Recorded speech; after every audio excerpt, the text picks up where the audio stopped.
This is India Business Hour. I'm Arif Sherwani. Shireen Bhan is here with the top stories of the day, starting with the controversy over the Rafale deal.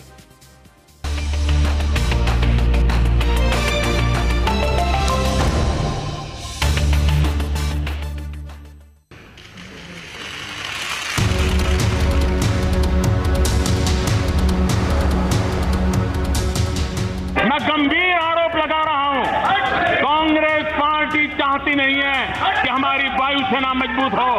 आप Rafale का सौदा रद्द हो, इसके पीछे किसकी भलाई के लिए लगे हो? मोदी जी ने 30,000 करोड़ रुपए चोरी किए हैं। क्लियरली वहां पे डिफेंस मिनिस्ट्री ने कहा है कि Narendra Modi is carrying out parallel negotiations. So it's very clear, the truth has come out. हमारे यहाँ एक कहावत है, उल्टा चोर चौकीदार को डांटे। I don't understand. He's talking about himself. He's got a dual personality. What is that? Meaning he's got two personalities, chor and chowkidar? Is that what he's saying? No, you're laughing, but explain that to me. So he is now viewing himself as the chowkidar and the chor. And he talks to himself at night. One day he becomes the chowkidar, one day becomes the chor. Schizophrenia. Is that what's happening? Mantri Sri Parikar was then Raksha Mantri. Sri Parikar had very clearly said, in response to that, while noting of the Defense Secretary to remain calm, there's nothing to worry, things are going all right. The interference by the National Advisory Council, NAC, led by Srimati Sonia Gandhi. Did she interfere? Was that interference? If that is interference, then talk about it. Mr. Holland said, Narendra Modi ji मेरे पास आए और नरेंद्र मोदी जी ने मुझे कहा कि अनिल अंबानी को contract मिलना है, एचएल को परे करना है। Well, the big political story, new revelations into the Rafale deal have raised some serious questions about the process followed by the government. A report in The Hindu cited an internal note written by the Defense Ministry officials in 2015 protesting against, and I quote, parallel negotiations between the Prime Minister's office and the government of France over the purchase of fighter jets. The then Defense Secretary Mohan Kumar has made a handwritten observation on that very note saying, and I quote, it is desirable that such discussions be avoided by the Prime Minister's office as it undermines our negotiating position seriously. End of quote. The Hindu report did not contain Defence Minister Parikar's response to the then Defence Secretary. News agency ANI released the entire note in which the Defence Minister had called concerns raised by his officials an overreaction. Congress President Rahul Gandhi went on the offensive against the Prime Minister, saying he's guilty of interference and terming this an open and shut case. Defence Minister Sitharaman hitting back, saying that the Prime Minister's office asked for regular updates to ensure timely work cannot be termed interference. But she did not explain why the PMO was holding direct talks with the French government and its officials. Joining us now to take this discussion forward is the former Deputy Chief of the Air Staff, Air Marshal Nirdosh Tyagi. Also with us, Justice V.K. Sharma, the former judge of the Punjab and Haryana High Court, Syed Zafar Islam of the BJP. Gentlemen, appreciate you joining us here on the program. Zafar Islam, if I could start by asking you, I'm holding up a copy of the petition that was submitted by the government in the Supreme Court. And in this petition, in its reply, the government very clearly states an Indian negotiating team was constituted to negotiate the terms and conditions of the procurement of the 36 Rafale aircraft. Para 25, negotiations between the IND and the French side started in May 2015 and continued up till April 2016. A total of 74 meetings, which included 48 internal IND meetings, 26 external IND meetings with the French side were held during the negotiations. There is not a mention here of any kind that the Prime Minister's office was also involved in the consultations, was part perhaps of any meetings. And today, the note that has been released by the Hindu and has also now been corroborated by the government, it categorically states, and I quote, the discussions between the diplomatic advisor to the French Defense Minister and Joint Secretary to the Prime Minister tantamount to parallel negotiations, while the Indian negotiating team constituted by the Ministry of Defense is undertaking the process of formal negotiations. Such parallel negotiations may be detrimental to our interests, as the French side may be taking advantage of the same by interpreting such such decisions to their benefit and weakening the position taken by the Indian negotiating team. Why did the government not come clear on the fact that the Prime Minister's office was also involved in the negotiations? Well, Shireen, I think we are unnecessarily speculating here. The team was working. I mean, if even in our organization, if you see, there is always an oversight committee. I'm asking a specific question. As per the government's own submission to the Supreme Court, there is no mention of the Prime Minister's office being involved in any consultation. I'm quoting to you several paragraphs from the notings that have been made by the Ministry of Defence officials in 2014. In fact, now I quote to you the Defence Secretary G. Mohan Kumar saying, and I quote, "It is desirable that such decisions be avoided by the Prime Minister's office as it undermines our negotiating position seriously." This is the Defence Secretary in that letter stating his objection to the Prime Minister's office negotiating. This is not overseeing. Negotiating is the word used. See, Shireen, you heard the ex-Defence Secretary, what did he say today? He clarified. It was nothing to do with price. Let me go across to Justice V.K. Sharma, former judge of the Punjab. I'll give you 10 seconds, one example. Also with us. Justice Sharma, thanks very much. No, just 1 second. Just 1 second, sir. I'll come back to you. Justice Sharma, many thanks for joining us. This matter is sub judice because it is up for review. Now, in light of the fact that the petitioners claim that the Supreme Court was misled because the government in its affidavit to the Supreme Court, which is in a sealed cover, essentially stated that the negotiations were only done by way of the Defence Acquisition Council and the INT team, and there was no mention of the Prime Minister's office being involved in any of the negotiations. How would you read this development? See, the position here is quite strange because we get the papers, we get a news here and there, but they send papers to the Supreme Court. Supreme Court keeps it in a sealed cover and looks at it, and thereafter says everything is in order. The interesting part is that it is not everything in order for a simple reason that after the order is come, the judgment has come, after excitement for a few hours, they find that the quotation there in the Supreme Court judgment is wrong, and the government rushes to seek review. That will require the price.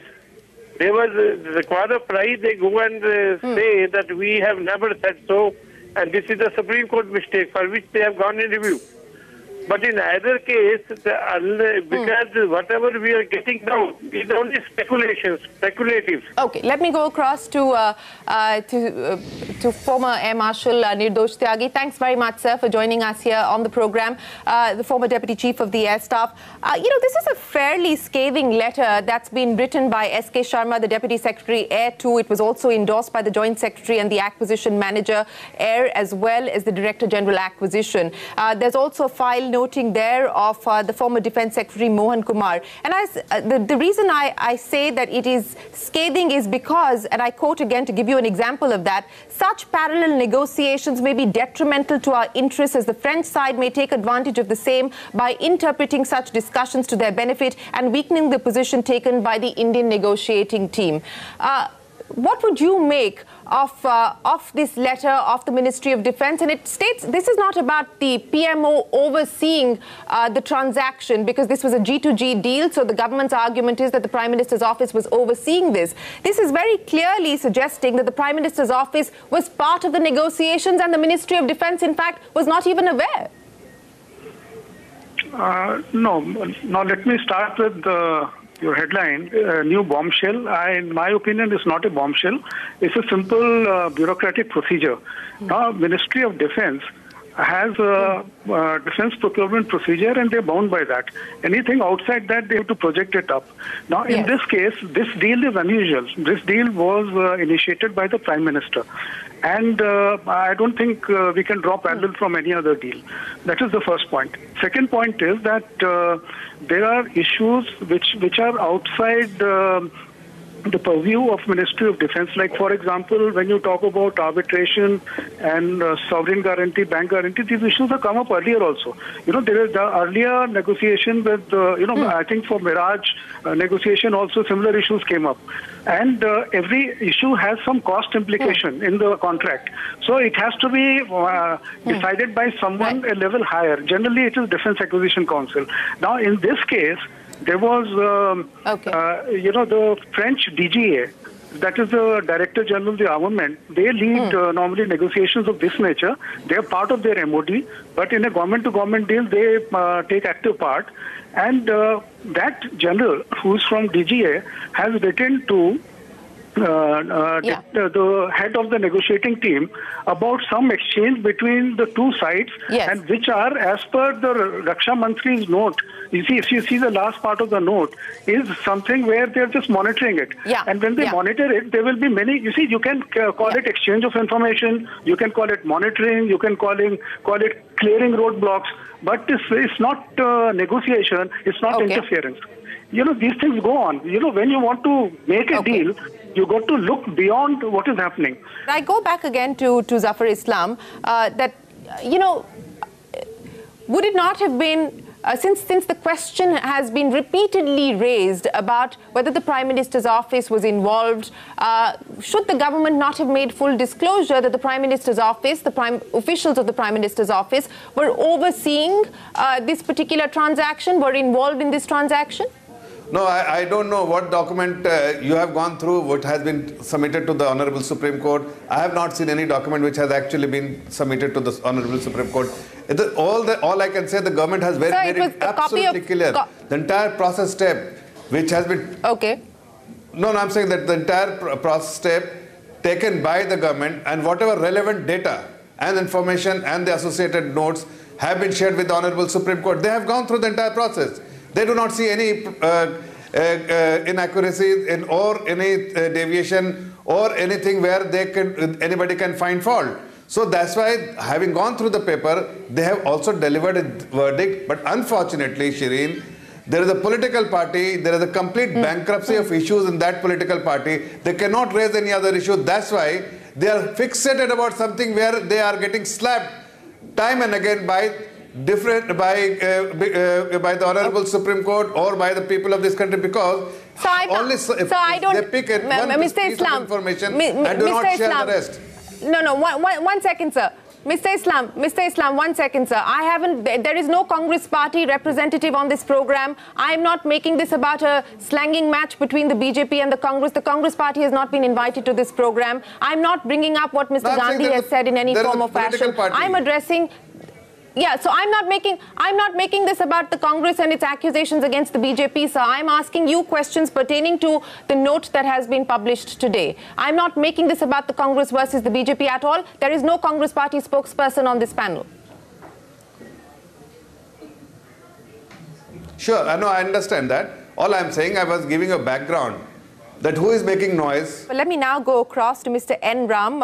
It's his report that's been published in The Hindu. Mr. Ram, thanks very much for joining us on the show. My first question to you, sir, and this is the criticism of the government, that the letter that you have cited and published also has a noting of the former Defence Minister, Mr. Parrikar, which says that this comment by the former Defence Secretary, as well as the issues raised by MOD officials in that letter, are an overreaction. Did you not have access to the full note? We did not do any story on Mr. Parrikar. That matter may be under investigation. The story is exclusively on this strong objection raised by the officials of the Defense Ministry, going right up to the Defense Secretary, to parallel negotiations, which in effect took place behind the backs of the Indian negotiating team. So they say that this undermines our negotiating position. It lets France have the advantage. It's a very serious allegation. And if you look at the note now leaked to ANI presumably by the government, what does Mr. Parrikar say? Please note the date. Okay. The 11/1/16. Right. The original noting by Mr. Sharma November 24, 2015, and the then Defense Secretary's notation in hand is 1/12/15. Several days elapsed. And what does Mr. Parikar say in this handwritten note? It appears that PMO and French President's office are monitoring the progress of that's the cover-up version, monitoring the progress of the issue, which was an outcome of the summit meeting. Para 5 appears to be an overreaction. And then comes the punchline, the non-committal punchline. Defense Secretary may resolve issues / matter in consultation with Principal Secretary to PM. Right. Parikar signs it and all these guys sign it. No. This is not monitoring. Sure. These are parallel negotiations. Okay. Which are essentially taking place behind the backs of the Indian negotiating team. No, Mr. Ram, I'm sorry to interrupt you, but just a quick clarification, sir. While the story may not materially be about Mr. Parikar, but did you have access to that noting that Mr. Parikar has made, the one that you just quoted? I don't have to answer that question, do I? Yeah. It's an ongoing investigation, and we have made it clear that we have access to a lot of documentation. And so I don't have to answer that question, because what we deal with in each story is entirely up to us, and people can judge it. It's a desperate attempt by the government to sort of divert attention from the fact that there was an allegation of parallel negotiations. Parikar, of course, tries to moderate it and says overreaction. He doesn't say it's wrong. It's an overreaction. He doesn't take a stand on any issues. So it's a desperate attempt to say how I should do the story. Okay. No, yeah. And it's very clear from the facsimile we published that it is a segment to the note. Right. Yeah. Mr. Ram, my second question to you, sir, and this is basis the conversation that I just had with the former Deputy Chief of the Air Staff, Nirdosh Tyagi, and he says that, as part of a government-to-government transaction, and this was a government-to-government transaction, it would not be unusual for the Prime Minister's office to be overseeing, monitoring, whatever word you would like to call it, the proposed transaction. He also goes on to say that while the Ministry of Defence may have had an objection with certain aspects related... They protest against this, and it's not my language that the then Defence Secretary uses. Yes. He says undermines our negotiating position seriously. That's put down in writing. So it's not some garden variety standard, keeping an eye on this, but actually going against, putting out contrary positions on key issues, and in this case, sovereign guarantee or government guarantee or the bank guarantees, and also on the arbitration arrangement. Right. And this has to be read along with the objections raised within the negotiating team. That was also withheld from the Supreme Court. All that information, this was never mentioned to the Supreme Court. I will leave it there. Appreciate you joining us, N. Ram there of The Hindu.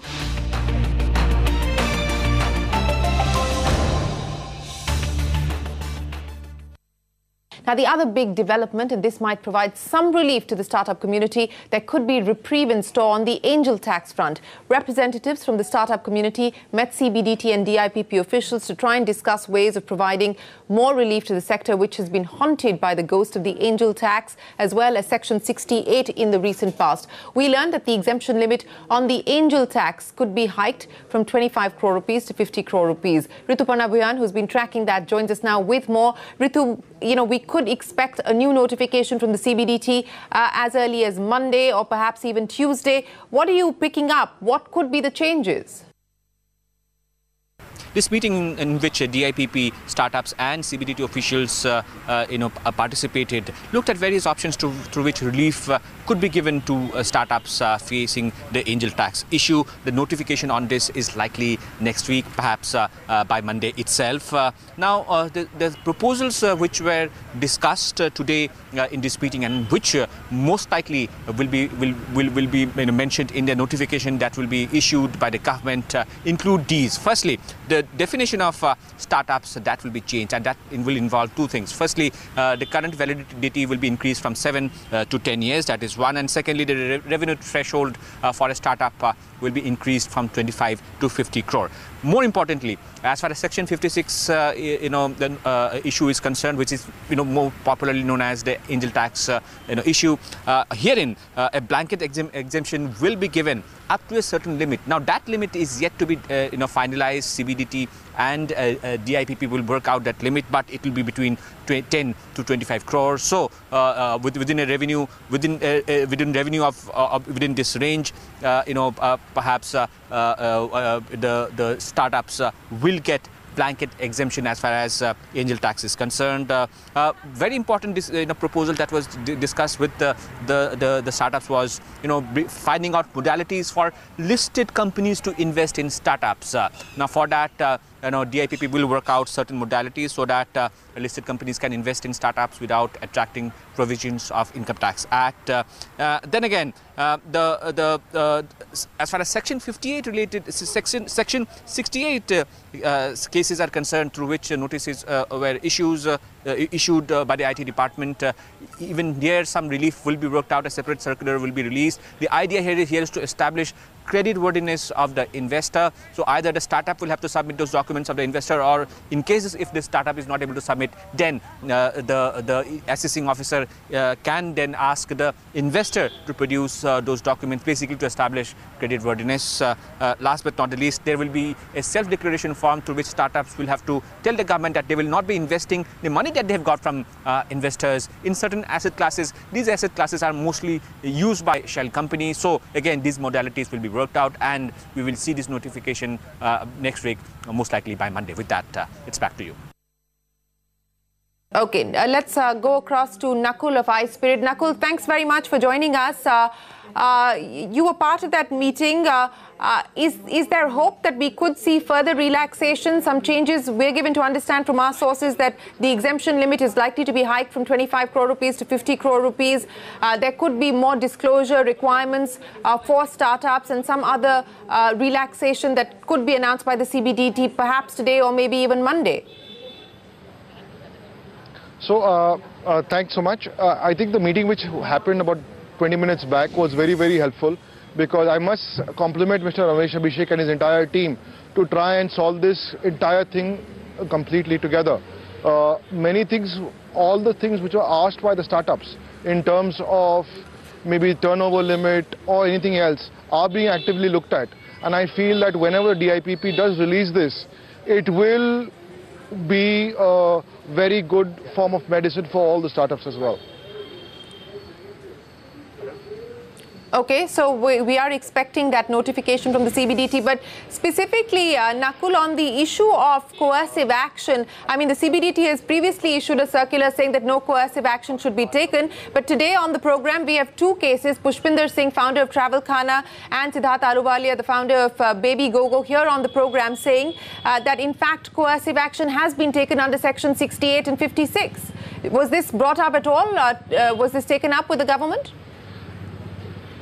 Yes, this was very much taken up with the government, and we had the CBDT officials in the meeting as well. And what we also got to know that the action which has been taken under is being taken under Section 68 and not Section 56. And the notification of the 24th of December pertains only to Section 56. However, I think the Income Tax Department is looking at trying and give some form of relief to the two cases which you mentioned, and as and when DIPP does come up with a notification, it seems they will be taking out notification for all the existing startups which have got orders, in fact, that at the time of appeal, the new regulations should be considered. Okay, that at the time of appeal, new regulations should be considered. This could be part of the notification that the CBDT may issue. But Siddharth, let me come to you as well. How confident do you feel that on the back of the changes that are likely to be announced, we will finally see at least a large chunk of the issues that have been cropping up week after week, month after month, being addressed? So I see hope that government will fix things up, especially the DIPP is actually taken. Yeah, go ahead. Taken into consideration most of the most of the demands of the startups, including changing the definition of what a startup is, making a blanket exemption up to a certain amount, which I believe in turn will bring massive amount of relief to most of the startups. The solutions that were actually proposed and spoken about during the meeting today will actually go in giving relief to about a majority cases, as you mentioned as well. Even in terms of Section 68, they will be issuing a separate notification itself and a clarification stating that in case any startup gets a notice under 68, either the startup can respond to it or the investors can actually respond to it, which will go a great way in actually reducing the amount of friction between startups and the department, and the unfortunate cases that arose as of now of the two companies you mentioned as well will actually get sorted out with the upcoming notification, hopefully. Now, two startups have claimed that the government has frozen their accounts after deducting money for angel tax. Travelkhana, which is backed by venture capitalists, claims that its accounts were frozen after a 2 crore rupee notice from the tax department. The company also claims over 7 lakh rupees were deducted from one of the accounts. Baby Gogo has also received a tax notice after raising 2 crore rupees. The founders of both companies spoke to CNBC TV 18 about their tax troubles. We received a scrutiny notice on 8th of October 2018, and we were duly replying to the information that was asked. Amongst the set of information, another set of information was under Section 68, which meant that we had to prove the genuineness of the investors. So we were replying to that. During that time, on 11th of December, we got an assessment order stating that we have a tax liability of 2.5 crores on our account based on a money that was raised in assessment year 16-17. And on 5th of February, 4 people came to our bank. They actually locked all the accounts. They created a demand draft, extracted all the money. So in various accounts, there were 33 lakhs. They extracted all that 33 lakhs and took it away. 2 months ago, we received a notice from the income tax department regarding that this amount is payable by income tax. So 72 lakhs was the amount. We raised more than 2 crores of investment. So 30% of that was the department claim as an income tax to us. And yesterday what happened, I checked that 72 lakhs has been debited from the bank account of Baby Gogo, and it has been debited through a demand draft in the name of Assistant Commissioner of Income Tax. So they needed information on all the angel investors. So we had around 15 angel investors. So they needed PAN cards of angel investors, their statement of account, that where had they invested their amount through, like what was the source of income of the amount they invested, and we provided all the documents. Now, shifting focus to Tamil Nadu, the southern state has seen its state budget being tabled in the assembly, with Finance Minister O. Selvam announcing that the soaring revenue deficit was down by 25%. While there were no new taxes in this year's budget, however, Tamil Nadu's reputation for a larger-than-life election SOPs also took a bit of a backseat. Jude Sane joins us now with the key highlights of that budget. Jude, so take us to the fine print.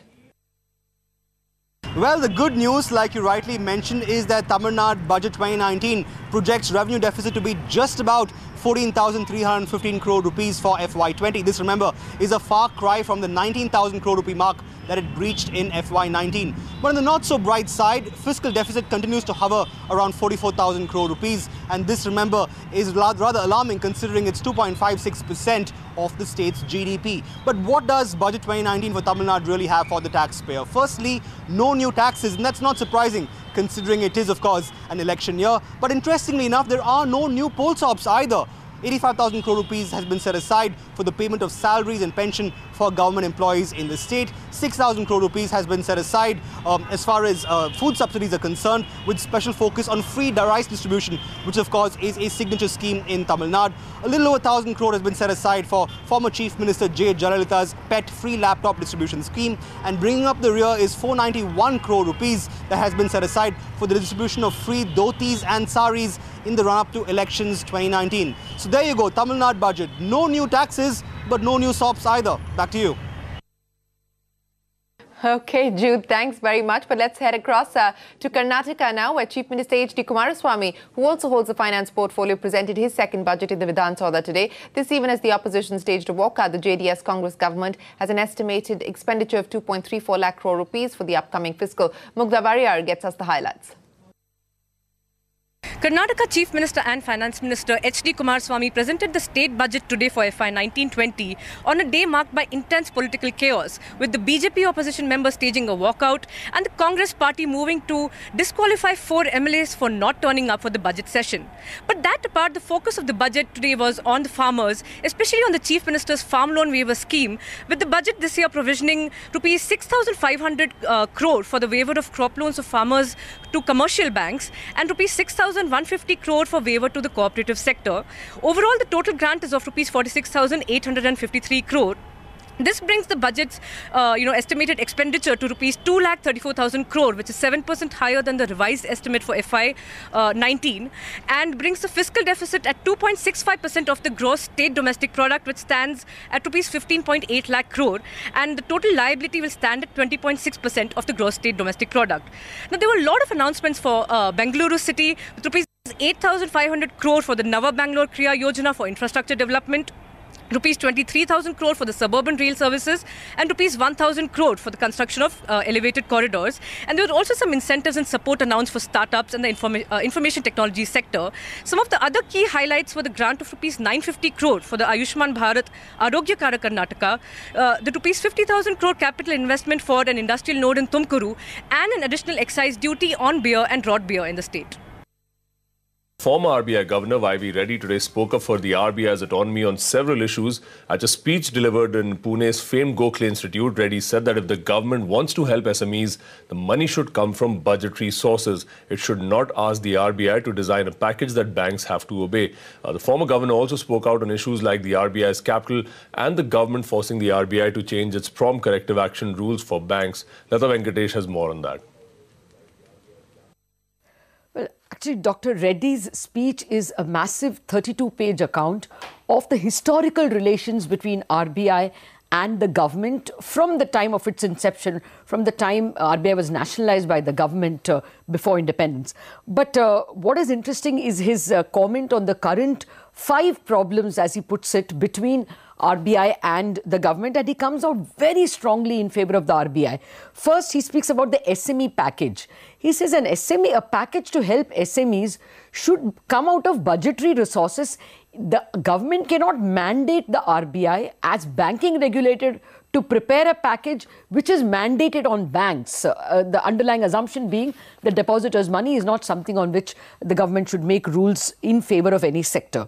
The second point he raises is on RBI's capital. While he admits that there is a committee looking into it, he says the idea mooted by the chief economic advisor that RBI's capital should be directly transferred to banks to capitalize them is constitutionally improper, because the RBI's capital, its dividend, is the property of the Consolidated Fund of India. So Parliament should have a right to rule over it. It cannot be directly transferred to the capital of banks. On Basel III rules, which faced a lot of criticism with the government saying that RBI is being holier than thou by recommending higher capital than Basel requirements. He says that it is required in India, because in India the ability to recover money from a defaulter is very less compared to international standards. The loss given default is very high, and therefore higher capital norms are required in India.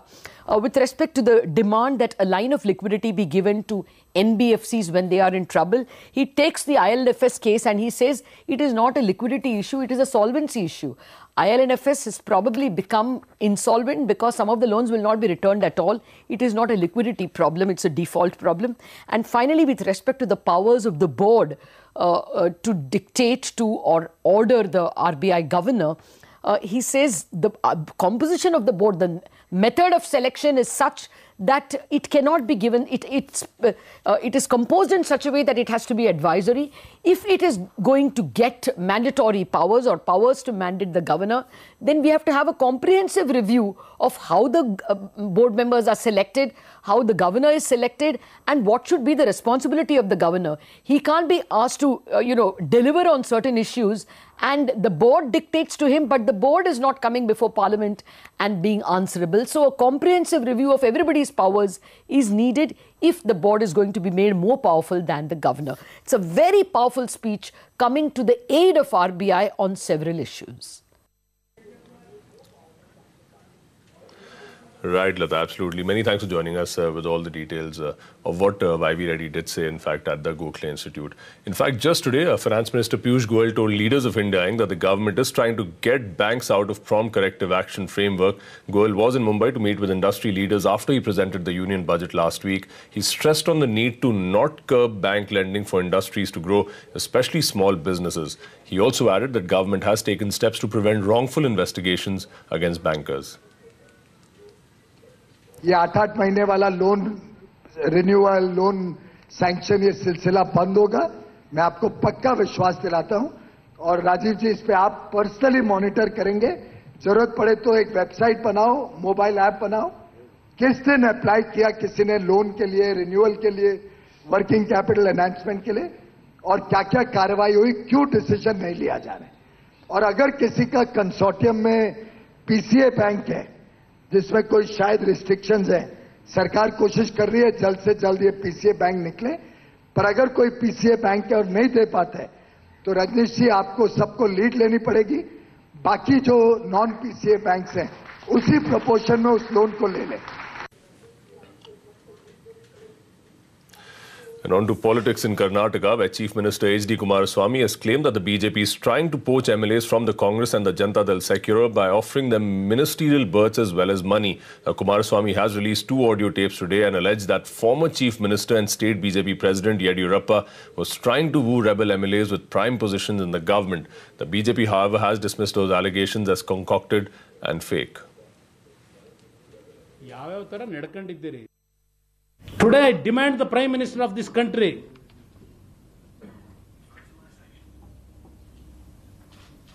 come out of your real face to this country. Who has encouraged your leaders to topple Karnataka government? I am exposing the material now. How these BJP friends achieved in 55 months compared to Congress 1947 from the 1947 their achievement. If why they are worrying, they must keep their MLAs together, Congress and JDS. Let them continue. Let them do the good work for the welfare of the people of Karnataka. Even today I am telling you more than 10 to 11 MLAs from Congress, JDS, they are not going to attend today's meeting. Okay, today's assembly session. Okay. Same thing happened yesterday and day before yesterday also. Where are they? Is it my responsibility to bring Congress, JDS, MLAs to the assembly? And the Supreme Court today pulled up BSP Chief Mayawati for erecting statues using public funds. Responding to a PIL, the Apex Court said that it was of the tentative view that Mayawati should reimburse the money spent on installing statues of elephants, which is a party symbol, across Lucknow as well as Noida. Now, the next hearing is scheduled for the 2nd of April.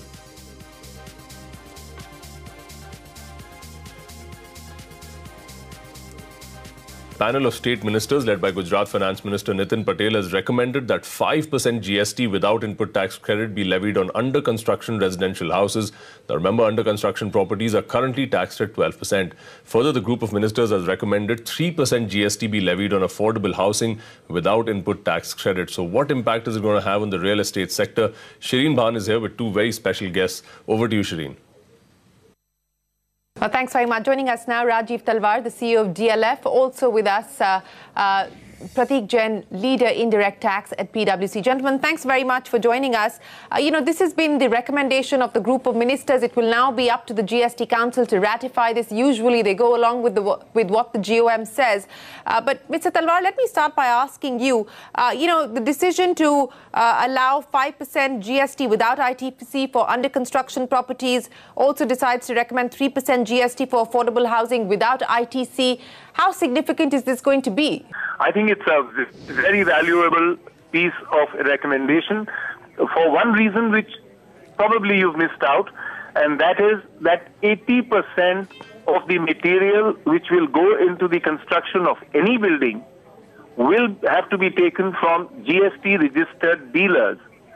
So this would be the best method, whether it is for affordable housing or for any kind of housing and construction, that buildings which are going to be made will be in the regular streamline and the line of GST, and eventually will fall prey or become a part of the market which is considered above board and which is totally regulated and recognized transaction.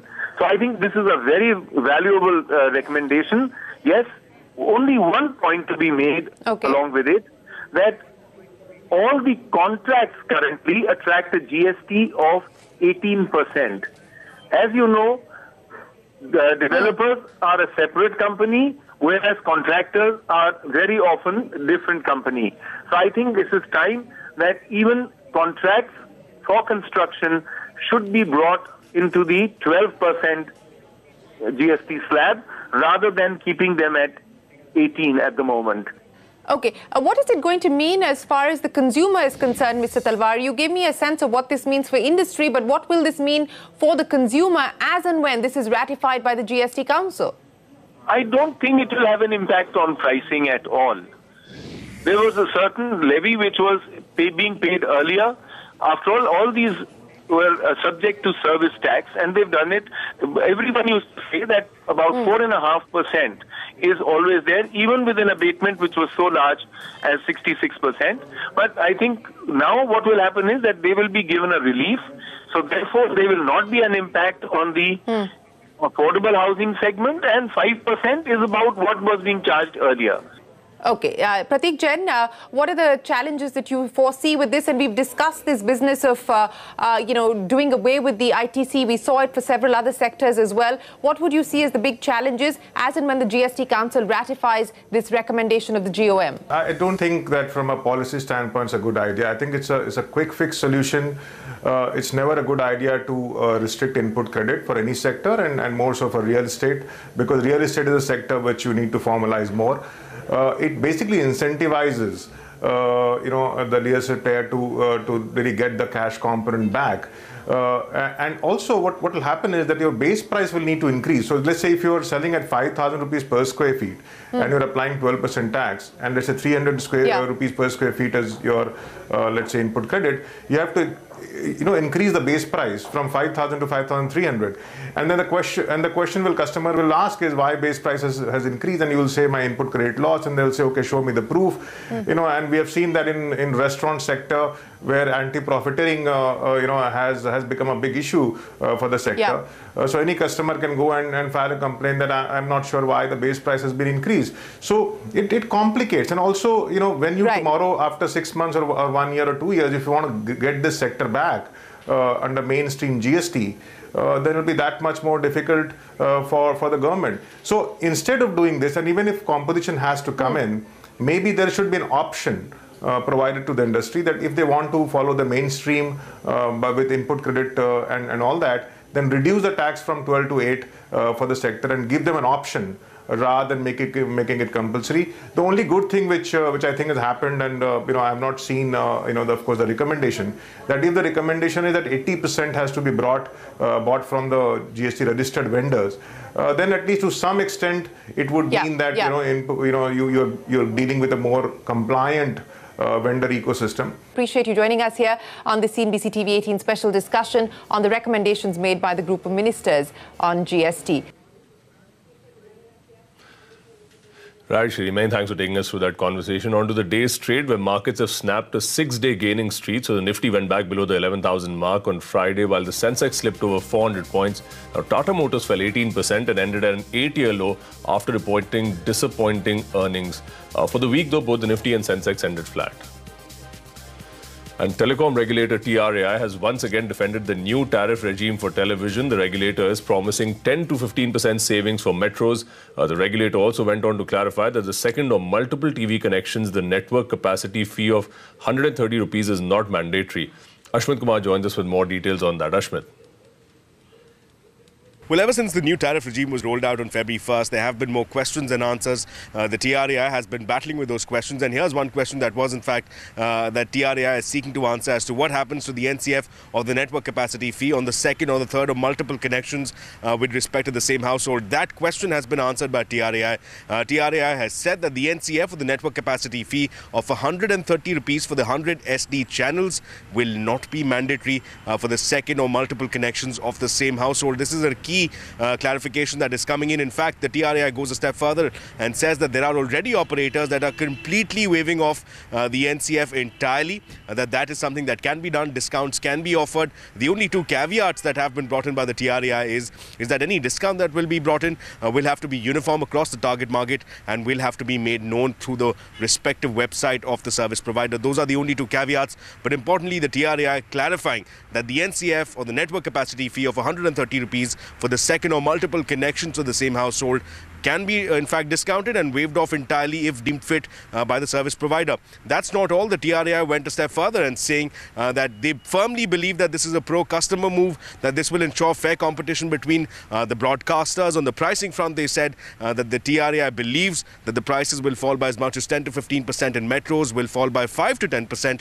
in non-metro areas, and that in the longer term they do feel that the market dynamics will play out in a manner that will in fact reduce the prices. That's of course what they're saying on the record. Off the record, they sound even more confident, saying that it's only a matter of a few weeks before the prices that we are currently seeing taper off. So that's the TRAI expressing confidence, clarifying on the NCF component of second to multiple components. Of course, there are very many questions that still need answering. We'll of course find out in the days to come if this move brings in any more clarity. Back to you.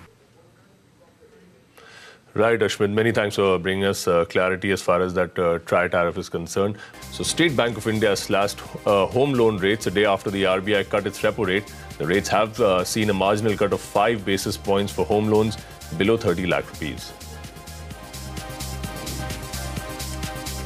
And Anil Ambani's Reliance Group has issued a statement alleging that L&T Finance and Edelweiss Group entities have invoked pledge of listed shares of the group and made open market sales of about 400 crore rupees from the 4th to the 7th of February. Reliance Capital has called the action illegal, motivated and wholly unjustified. But Edelweiss and L&T Finance have hit back, saying that the share sale was legal, and despite their best efforts, Reliance Group has failed to address their concerns and continued to breach contractual obligations. And Tata Steel reported a 53% jump in net profits. This was below street estimates. Revenue came in line with expectations at 41,200 crore rupees. India business revenue grew 10% at over 17,000 crore rupees.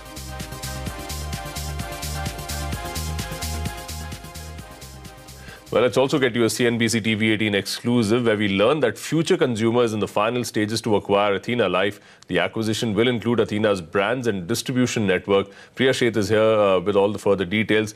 Priya, when is this deal expected to be completed and what else are you picking up? Well, sources tell us that future consumers all set to acquire Athena Life Sciences. Now, do remember that Athena Life Sciences operates in the personal care space and also has several Ayurvedic brands within its portfolio. Essentially, we understand that future consumer will be acquiring brands like Iraya, Tea-Free as well as Hair for Sure as part of this acquisition.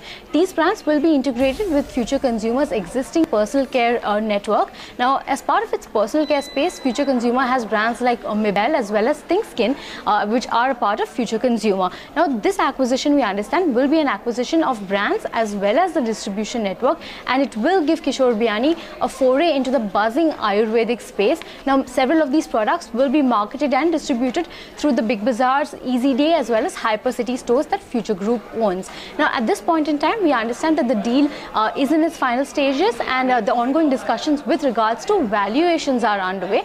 But of course, the deal size we understand is not very large, but of course, it is significant to note that Kishore Biani's foray into the Ayurvedic space could perhaps be interesting to see, especially after MNCs like Hindustan Unilever as well as domestic companies like Patanjali Ayurved already have a significant presence in this space. In fact, we did reach out to companies and a future consumer did not respond to our query.